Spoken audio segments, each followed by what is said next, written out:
Alrighty. So let's see.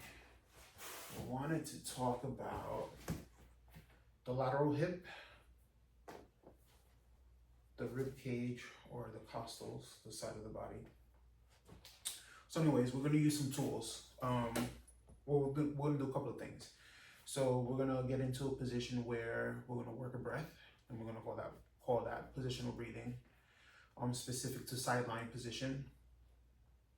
And then we're gonna use some tools to work the lateral hip capsule or the lateral hip structures. And then we can see if we could kind of open up the lateral line of the body, as well as a rotational perspective of having the lateral hips flexible and pliable for you to have rotational movements. All right, so let's see, let's get into sideline.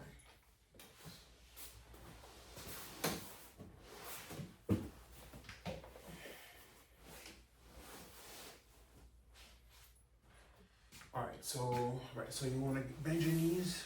Let's get into like kind of 90-90 hip position. Good, right? So you could even flex your hips a little more. Yeah, right? Right in there. All right, so, and then here we want to make sure that we're stacked shoulder to shoulder. So if you need, step out of frame, set up a bolster for your head.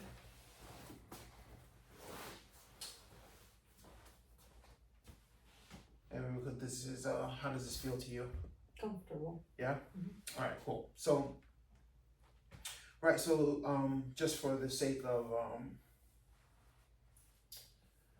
the video for a second. So we're talking about diaphragmatic breath, right? So when we breathe, we want to make sure that that breath comes down into the abdominal area first, and we're filling up as much as we can. If you're met with some resistance, right, you don't really want to fight or break through a wall, as opposed to teaching the body how to relax against that resistance, right? Increasing or decreasing the resistance within each breath. So once you could reach the lower part of the abdomen, then we're starting to consider exactly where that breath is going, right? So it's more anterior, it's more on the lateral side, it's a little more posterior, right? We want to make sure that we're addressing 360 degrees of movement within the lower part of the body here, or at least as referencing to the abdominal area. Sorry, so we have breath coming in here. See if you could breathe into my hand here.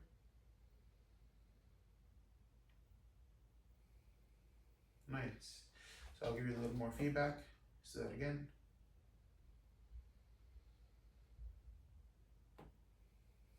Awesome. Let's do one more. Yeah, great. Right, so that's a real good example of how to get that nice lateral breath into that part of the rib cage, abdomen. So with discussing how we're kind of doing that vertically, then we could do that into the table, right? So you're not really gonna see this in the video, but the intent is that when you take that breath in, that now you're trying to breathe into the table. Or if you're on the floor, whatever it is, gym floor, yoga student, wherever you are, right? Your intent is to breathe against that, right? That's going to be your resistance. That's going to be your feedback, right? That's where you're going to want to challenge the breath. So let's put the arm back in here now. So now that you understand where the breath should be going. Now from the positional perspective, right? The reason I'm flexing the hips here is trying to get into a position that's the most comfortable to be in. Right, because what we're trying to do with the breath is have a vasovagal response, where we're trying to decrease the parasympathetic. We're trying to go into a parasympathetic state, try to relax as much as possible, and then that way it'll allow for breath to come into the abdominal area, that deep diaphragmatic breath, And what I tell a lot of my patients is that even if I get in there and I'm working deeper structures in the abdomen, from a body work perspective, the better breather you are, the better deep breather you are, the better you're going to be able to mobilize some of that tissue that maybe I don't have access to, or I won't be able to get to. And in combination with treatment, then movement is improved, right? So kind of those are the perspectives that I'm speaking to. So now that we understand that, if let's say, let's hold your arm here again. Let's say you're breathing and you feel stuck in here, then maybe it's really about like trying to get more into a stretched out position, and now you're breathing into this part of or you're breathing into this stuck area, or you're trying to get breath into there, right? Some kind of intent there. Maybe it's not stretching out, maybe it's just kind of turning your body in a little bit, and then you're breathing into that area, right? So you're just trying to find a position where you're the most comfortable to kind of try to create access in things that are restricted. Now, what did I do with it? Did it roll away? There it is. I want to do the soft one first. This is going to be a long video.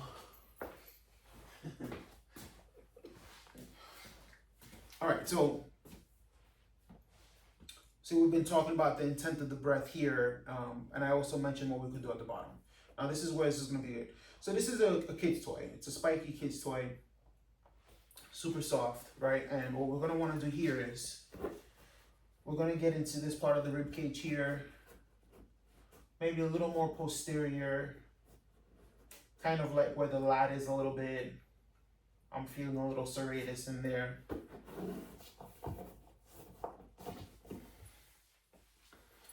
Right, so how does that feel? That's good. It's soft. Right. It's not aggressive, right? Right. So it's going to give you some feedback, right? Mm-hmm. So now again, the idea here is that you're going to breathe into the tool, right? So you're breathing into the tool, right? And again, you can see that this breath, this diaphragmatic breath, to me,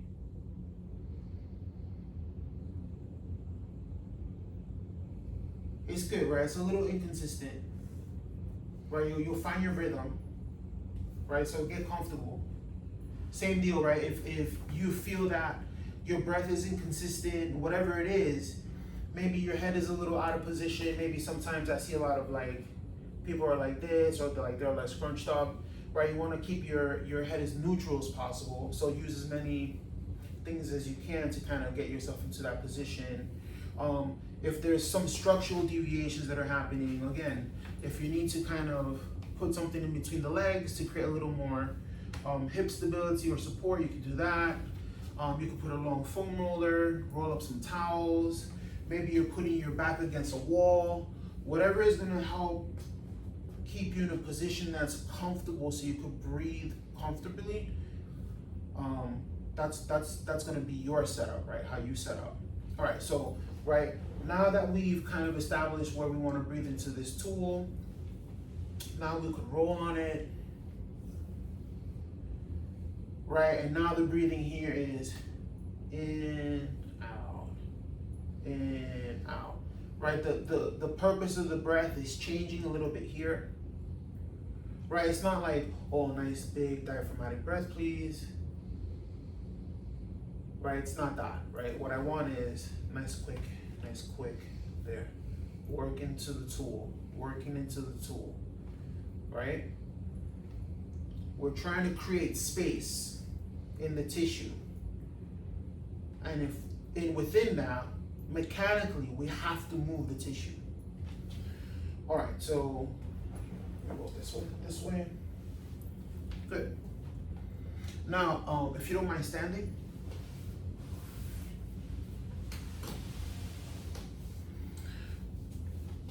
Just step to your left just a little bit.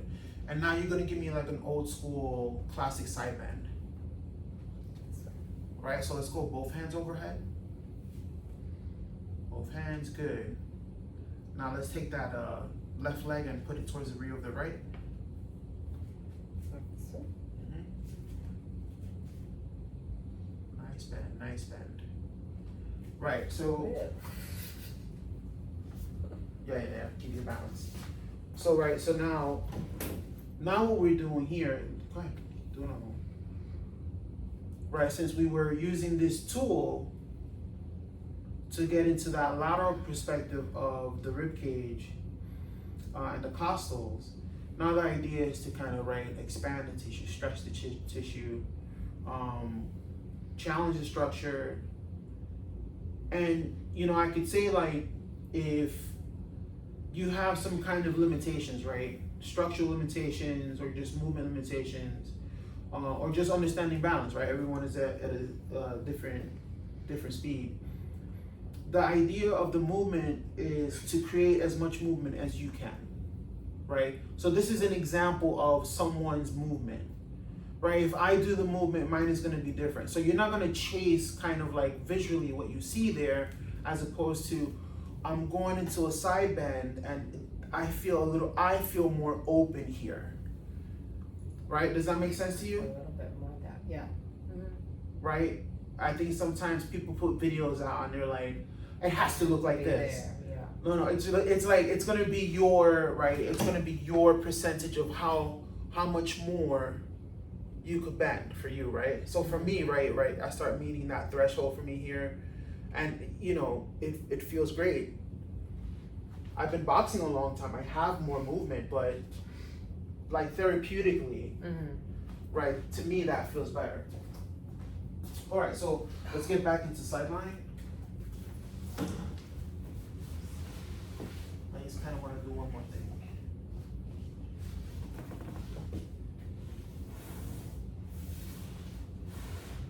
So we're using a larger tool here. So you're gonna have to come up onto your elbow, kind of like tripod, right? And let's get onto this here. On the hip? Yeah. Right, so Stay up. yeah, you're gonna stay up. Oh. Right, so stay active. Give me a curve here. Right, get nice and tall. Now, because we're on the table, it might be a little funny, but here, come over for a second. Come towards me a little bit. Lift up your hips. Back down.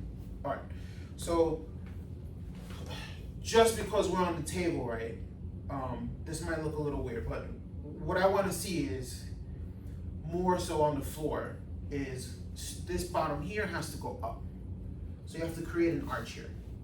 Right, sag, and then push away, right?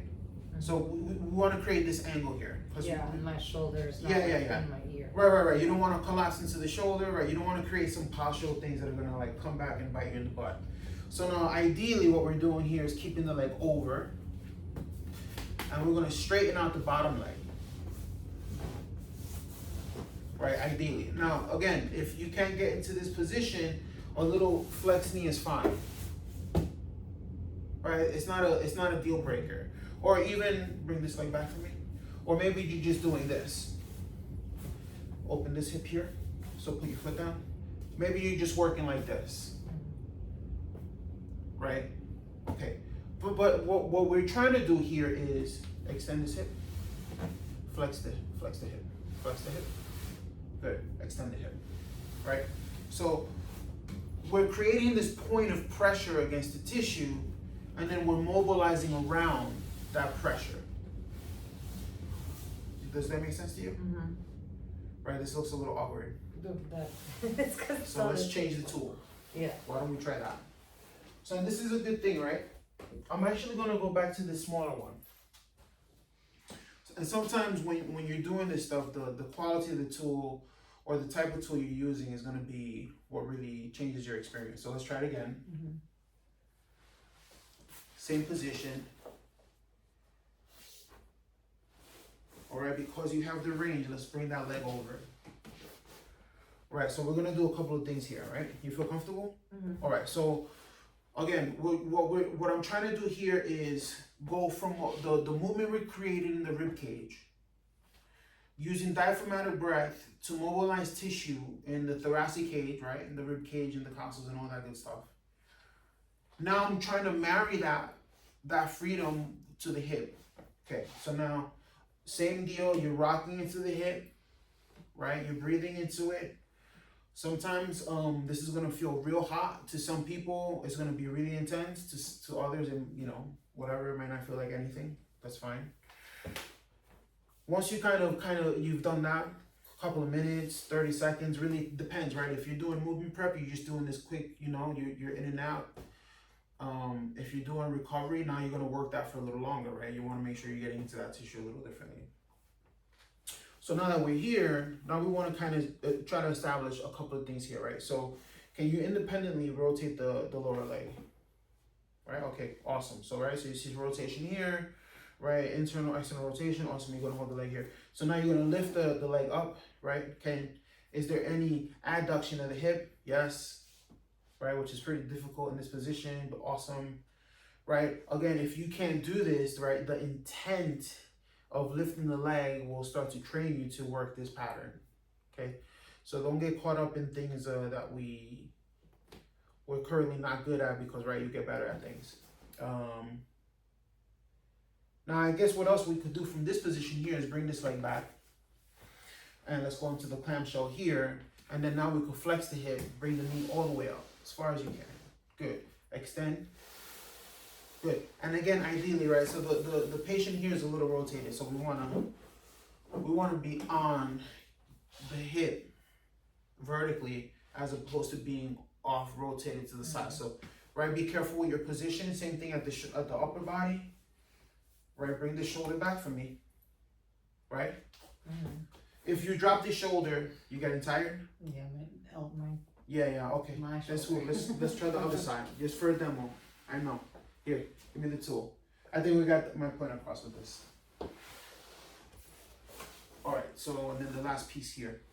So again, I think you could put your knees back into 90. So ideally, shoulder position is stacked, right? No, nothing collapsing, right? The shoulder's nice and open here. There's space here. There's space here. And then you're working either your breath from this position, because you can, right? You could progress the breath to the elbow, right? Maybe now we're looking at something where extend the bottom leg. Put this foot down. Extend your hip now. Take the hips off the table. Now, positionally, we're working the breath here, right? Then we could transition to a full side plank. Now we're working the breath here. Then we challenge by working the breath here. Right? Okay, that's good. Off the table. No, that's good.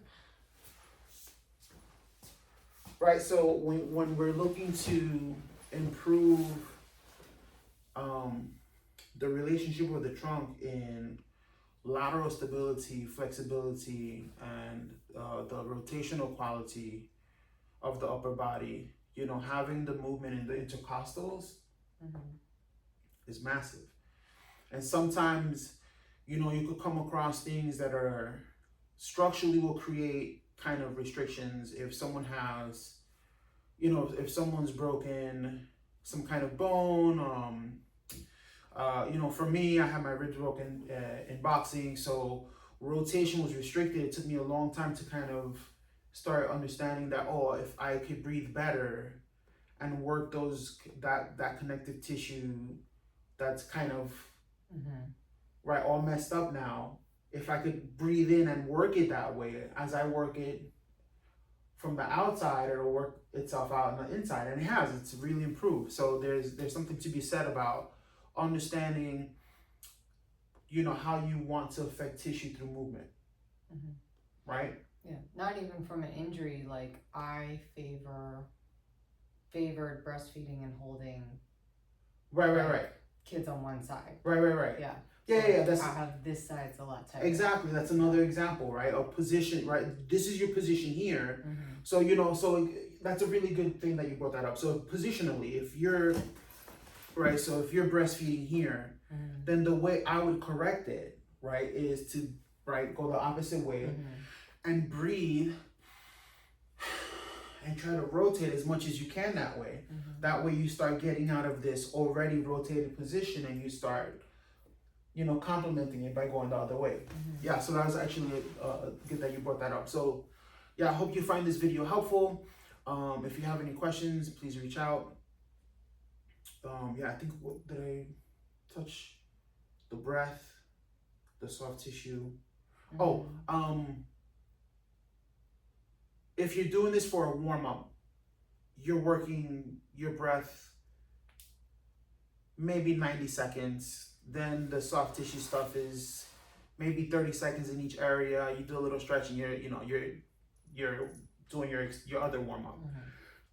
If you're doing it for a corrective strategy, then we're talking like 3 to 5 minutes on a breath.